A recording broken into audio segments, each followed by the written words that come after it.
के प्रविधिले साँच्चै नेपालको मुहार फेर्न सक्छ त? खैर, सरकारको एउटा एकदमै महत्त्वाकांक्षी योजना छ डिजिटल नेपाल फ्रेमवर्क। आज हामी यसैको गहिराईमा पुगेर हेर्नेछौँ कि यसले हाम्रो भविष्यलाई कसरी आकार दिने लक्ष्य राखेको छ। एकछिनलाई कल्पना गरौँ न, एउटा यस्तो भविष्य जहाँ टेक्नोलोजीले हरेक नागरिकको जीवनलाई सजिलो र बलियो बनाइदिन्छ। हो, डिजिटल नेपाल फ्रेमवर्कले देखेको सपना ठ्याक्कै यही हो र आज हामीले खोतल्ने कुरा पनि यही हो। यसले सामान्य मानिसको जीवनमा कसरी र के फरक पार्छ? ल, यो ठूलो योजनालाई बुझ्नको लागि हामी यसलाई 5 भागमा हेर्नेछौँ। हामी डिजिटल नेपालको भिजन र यसले छुने 8वटा क्षेत्रहरूबाट सुरु गर्छौँ। तर हाम्रो मुख्य फोकस चाहिँ यसको जगमा हुनेछ, ती 19वटा आधारभूत स्तम्भहरू जसले यो पुरै सपनालाई सम्भव बनाउँछन्। ल त, पहिलो खण्डमा प्रवेश गरौँ। हामीले अघि जुन कल्पना गर्यौं नि, हो त्यसलाई वास्तविकतामा बदल्न सरकारले बनाएको आधिकारिक मास्टर प्लान नै डिजिटल नेपाल फ्रेमवर्क हो। एकदमै सरल भाषामा भन्नुपर्दा यो एउटा रोड म्याप हो। यसको मुख्य लक्ष्य भनेको टेक्नोलोजीको प्रयोग गरेर सरकारी कामलाई छिटो छरितो बनाउने, पारदर्शी बनाउने र देशको आर्थिक विकासलाई पनि सघाउने हो। अनि यो फ्रेमवर्क कुनै एउटा क्षेत्रमा मात्रै सीमित छैन है। यसले त समाजका विभिन्न महत्त्वपूर्ण पक्षहरूलाई समेटेर एउटा सिङ्गो रूपान्तरणको लक्ष्य राखेको छ। हेर्नुस् त, यसले कृषि, स्वास्थ्य, शिक्षादेखि लिएर पर्यटन र वित्त जस्ता 8वटा मुख्य क्षेत्रहरूलाई समेट्छ। तर यी सबैको विकास एउटै साझा र बलियो जगमा टिकेको छ, जसलाई भनिएको छ डिजिटल फाउन्डेसन। अब हामी सबैभन्दा महत्त्वपूर्ण हिस्सामा केन्द्रित हुँदैछौँ। आखिर अरू सबै रूपान्तरणलाई सम्भव बनाउने त्यो आधार के हो त? हो, त्यही हो डिजिटल जग। यो स्लाइडले त कुरालाई कति सरल बनाइदियो। जसरी बलियो जग बिना घर बन्दैन नि, ठ्याक्कै त्यस्तै बलियो डिजिटल पूर्वाधार बिना डिजिटल नेपालको सपना पनि साकार हुन सक्दैन। त्यसैले यो जग नै पुरै फ्रेमवर्कको मुटो हो भन्दा फरक पर्दैन। त्यसो भए यो बलियो जग बन्छ तरी कसरी? यो बन्छ 19वटा आधारभूत स्तम्भहरूमा टिकेर, र हाम्रो आजको विश्लेषणको मुख्य केन्द्रबिन्दु नै यही 19 स्तम्भहरू हुनेछन्। अब 19वटा बुदाहरू एकैचोटि हेर्दा त अलि धेरै लाग्न सक्छ। त्यसैले यसलाई बुझ्न सजिलो होस् भनेर हामीले 4वटा तार्किक समूहमा बाँडेका छौँ।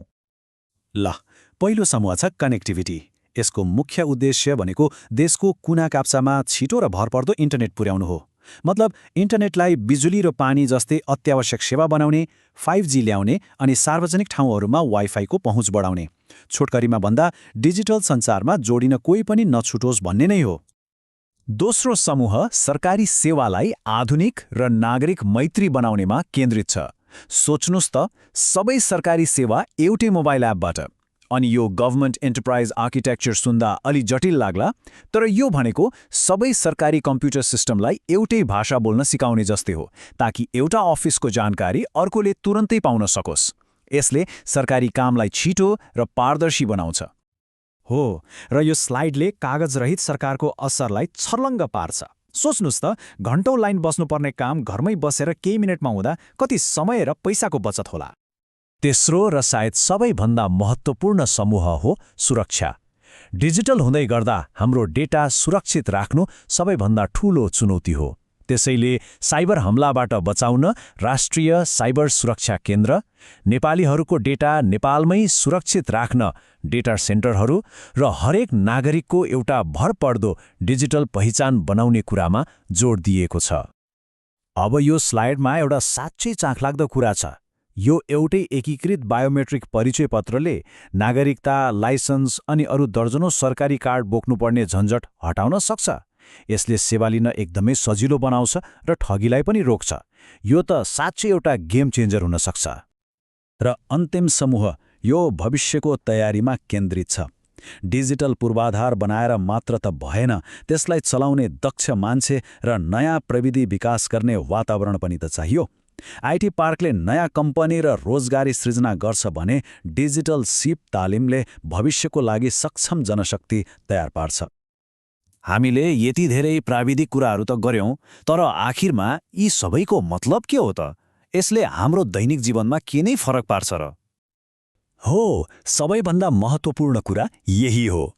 यी 19 स्तम्भहरू नै ती औजारहरू हुन् जसले सुरुमा हामीले कल्पना गरेको किसान र विद्यार्थीको कथालाई वास्तविकतामा बदल्नेछन्। बलियो इन्टरनेटले गाउँको उत्पादनलाई शहरको बजारसँग जोड्छ र सरकारी सर्भिसले सेवा लिन लाग्ने झन्झटलाई हटाइदिन्छ।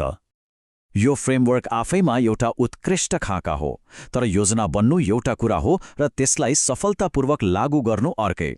अबको यात्रा भनेको यसलाई वास्तविकतामा उतार्ने हो। यसमा के कस्ता चुनौतीहरू आउलान्, यो एउटा महत्त्वपूर्ण प्रश्न हो जसले हामीलाई अझ धेरै सोच्न बाध्य बनाउँछ।